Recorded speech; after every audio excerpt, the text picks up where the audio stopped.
સંસ્થાના આદરણીય આચાર્ય શ્રી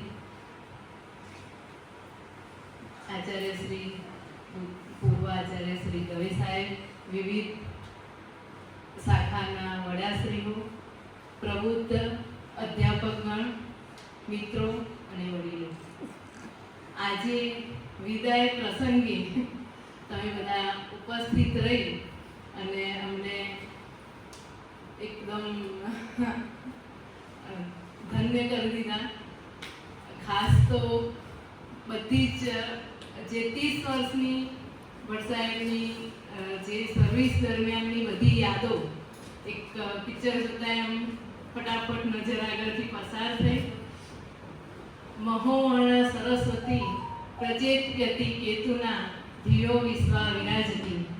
હે માં સરસ્વતી, તારા જ્ઞાનના અગાધ જળથી અમે સૌ સરસ્વતીના ઉપાસકો એવા આ બ્રહ્માંડને તારા તેજ જ્ઞાનથી અભિભૂત કરો. આપણે સૌ આમ તો સરસ્વતીના ઉપાસકો, એટલે માં સરસ્વતી હંમેશા આપણી ઉપર પ્રસન્ન રહે એવી આપણી કામના જ હોય. વડસાહેબ એક વસ્તુ છે કે જેને આપણે સાંગોપાંગ જાણતા હોઈએ એના વિશે કહેવું બહુ અઘરું હોય છે. અને એમાંય ભણેશ્રી જોડે લગ્ન કરવા તો આર્ટ્સની વિદ્યાર્થીની અને હાવ રાજા ક્લાસમાં ઠીક આગલા દિવસે વાંચી લેવું અને પરીક્ષા દે, જે થાય ખરું, પછી પેપર જોવાવાળા જાણે આપણે બહુ પૂછે નહીં કેટલા માર્ક્સ આવ્યા, શું વાતે. ભણ્યા પછી ખબર પડી કે ભણવું તો બહુ સારું જરૂરી છે. પછી એમએ કર્યું. ત્યારે મારા સાસુ સસરા પાસે, એમને પાલનપુર જોબ હતી, મારું વેલાંગ હતું અને ત્યાં પાલનપુર સંસ્કૃતમાં હતું નહીં, એટલે ત્યાં રહી ભણી. મારા સસરા, સાસુ સસરા, જે જણાય બધાએ ખૂબ અમને સહકાર આપ્યો. પણ પછી 10 વર્ષનો વિરામ લીધો. પાલનપુરની અમારી એ જર્ની, ત્યાંથી પણ પાલનપુરથી પણ ઘણા મિત્રો આવ્યા છે. એમણે અમને અમારા સારા નરસા પ્રસંગોએ ખૂબ સહકાર આપ્યો. અમારા જોશી સાહેબ છે, મારા બેન પ્રજ્ઞાબેન છે, અમે ત્યાં સાથે રહ્યા.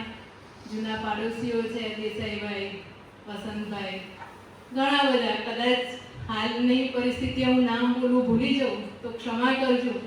પણ એ પાલનપુરની એમાં ભૂકંપ આવેલો, હુલ્લડો થયેલા, ત્યારે પણ અમને ઘણા બધા મિત્રોએ સહકાર આપેલો. મારા સસરા જ્યારે બીમાર હતા ત્યારે મિત્રોએ સહકાર આપ્યો.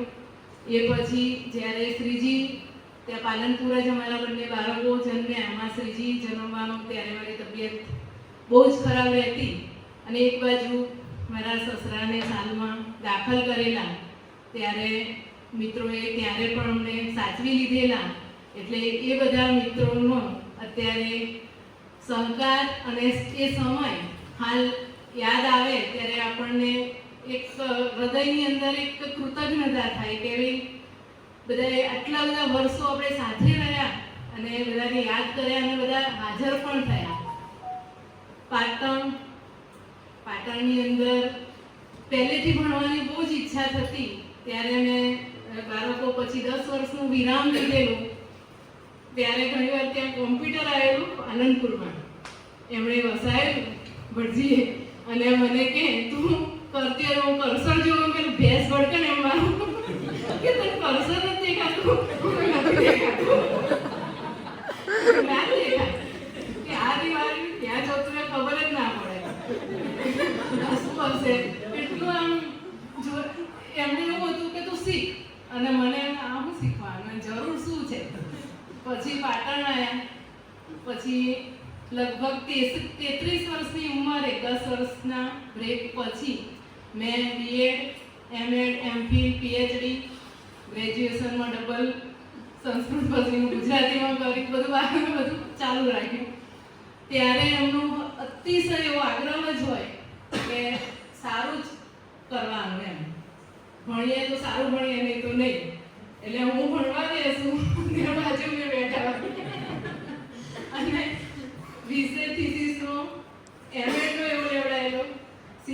CAL. ત્યારે એમનો તો પાછું એ વખતે એક્સિડન્ટ થયેલો, હાથ પગના ઢીંચણમાં બધે ફ્રેક્ચર, અને મને એવું લેવડાયેલું જે મને આવડતું જ નહોતું. પછી કે આનું હવે તું બધે પેલા શિશુ મંદિરમાં જઈ અને એનું ગીત લઈ આવી, એને મર્જ કરવાનું, વિડીયો અને ગીત બંનેને.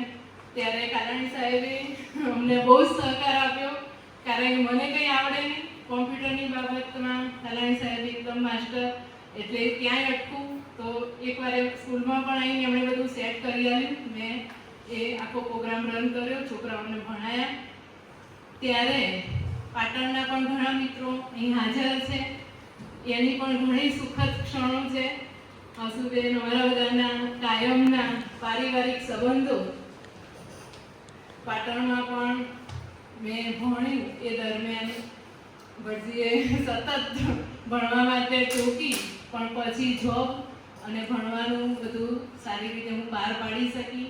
એટલે એમના માટે તો હું બીજું કંઈ બહુ શું કહું. પણ પછી અહીંયા અમદાવાદ બદલી થઈ, અમદાવાદ પણ નિકેશભાઈ છે અને દોશી સાહેબ છે, કાલાણી સાહેબ, B.R. પટેલ સાહેબ, બધા મિત્રોની જેમ શિલ્પાબેન છે, દિવ્યાબેન છે, ઘણા બધા. કદાચ ક્યાંક મારું જો હું નામ ભૂલું તો માફ કરજો, પણ ઘણા મિત્રોએ ખૂબ સહકાર આપ્યો. ત્યાં આગળ પણ બાળકો ભણતા, અહીં ભવ્યા ત્યાં ભણતી, શ્રીજી અહીં ભણતો, ત્યારે ક્યાંક પણ જરૂર પડી હોય ત્યારે બધાએ જ ખૂબ સહકાર આપ્યો. અહીં ખેડામાં એમની ટ્રાન્સફર થઈ ત્યારે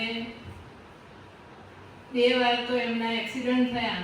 ત્યારે શ્રી દવે સાહેબે, હાલ શ્રી આચાર્ય સાહેબ છે, એમણે નિશાબેને બધાએ એ સમયને સાચવી લીધો કે જ્યારે અમને ખબર નથી કેમ પણ આમ ઘણી વાર ભાંગી જવાય. જ્યારે પહેલી વાર થયો ત્યારે તો બરાબર, પણ જ્યારે બીજી વારમાં સતત 12 મહિના પછી ફરી થયું ત્યારે બધાના સહકારથી ભટ્ટ સાહેબ આજે પોતાના રિટાયરમેન્ટ સુધી પહોંચી શક્યા છે. એટલે અમારા આમંત્રણ અને એનો સ્વીકાર કરી અને આપ સૌ જ્યારે પધાર્યા, દૂર દૂરથી, પાલનપુરથી, પાટણથી, અહીંથી પોતાના અત્યારે આજનો જ્યારે રજાઓ પણ ન હોય એવા સમયે તમે અમારા માટે સમય ફાળવી અને સૌ પધાર્યા.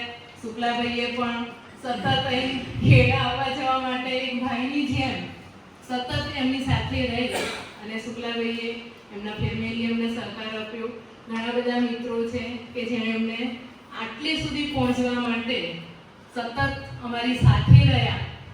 તમે બધા પ્રાર્થના કરો તો એક પ્રાર્થના અવશ્ય કરજો કે ભટ્ટ સાહેબ થોડા બોલતા થાય. મારા મામાજી કહેતા કે આવો મહાદેવ જેવો ભાણિયો આપ્યો છે અને શું ફરિયાદો છે. તો સાચું, સાચે જ મામા, તમે મહાદેવજી સ્મશાનમાં રહીએ છીએ પાલનપુરના, ચારે બાજુ સ્મશાન, ઘેર આવે એટલે આમ પલોઠી વાળી નાક બંધ કરીને બેસાય. મહાદેવ અને સ્મશાન બધું જોડે, ત્યાં જવાની જરૂર શું પડે. એટલે એક પ્રાર્થના કરજો કે ભટ્ટ સાહેબ થોડા સહદેવ જોશીમાંથી હવે અને બોલે તો લાઈવ બધાના આશીર્વાદથી અમારો પ્રોગ્રામ સારો જાય. બધાનો ખૂબ ખૂબ આભાર.